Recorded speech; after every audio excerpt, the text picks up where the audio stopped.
for this investigation specifically, it does have an impact on the markets because of that. It's considered a distraction? Absolutely. And I think, as we've written a lot at Barclays before on our research side, this is a really big deal, obviously. And, you know, you're crowding out some really important policy decisions. If you want to get tax reform done, same thing on healthcare. You need a lot of time to do it. You know, we're already going into August. We're going to come back in September. They need to get a budget done, a debt limit increase sometime in the fall, and then focus on tax reform. We've been saying at Barclays that we think, and I think, that by the first quarter of next year is really the deadline on tax reform. I know the House has said they'll get this done by October, maybe November. I'm not surprised, but getting it through the Senate will be tough. And under the guise of there's an investigation from the FBI, this grand jury, all this other stuff adds a lot of noise to the problem. When that news broke yesterday, I imagine your phone started ringing.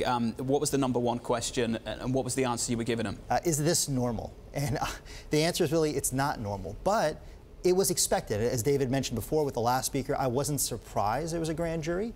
The question will really become, are there going to be any leaks from this? What else are we going to hear about this going forward? And I think the issue will be, how does the president respond to all this? And going back to the tax reform and the other possible initiatives out of Washington, when you say distraction, you don't want to underestimate the bandwidth that's occupied when you have the president's son potentially being investigated and called before a grand jury, other members close to the president. It really consumes a lot of time.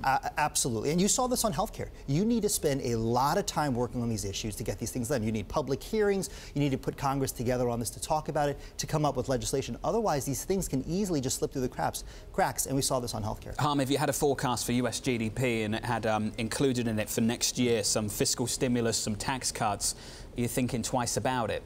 We have already.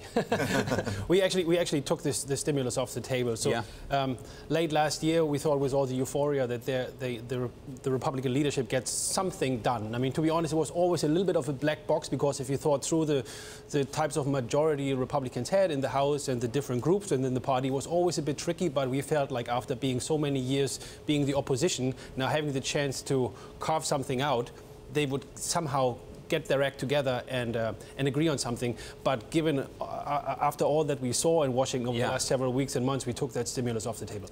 After all the excitement, what we did see in the sentiment data, the survey data, was a lot of optimism from businesses, a lot of optimism and confidence from consumers as well. What we didn't really see is that translate into the hard data. So does the opposite apply, that you can get the sentiment data rolling over, but it doesn't really mean anything for the hard data either? Yeah, I think the soft data has not been as good as a predictor for real economic activity over the basically since the end of the recession, as it used to be several decades ago. Yeah.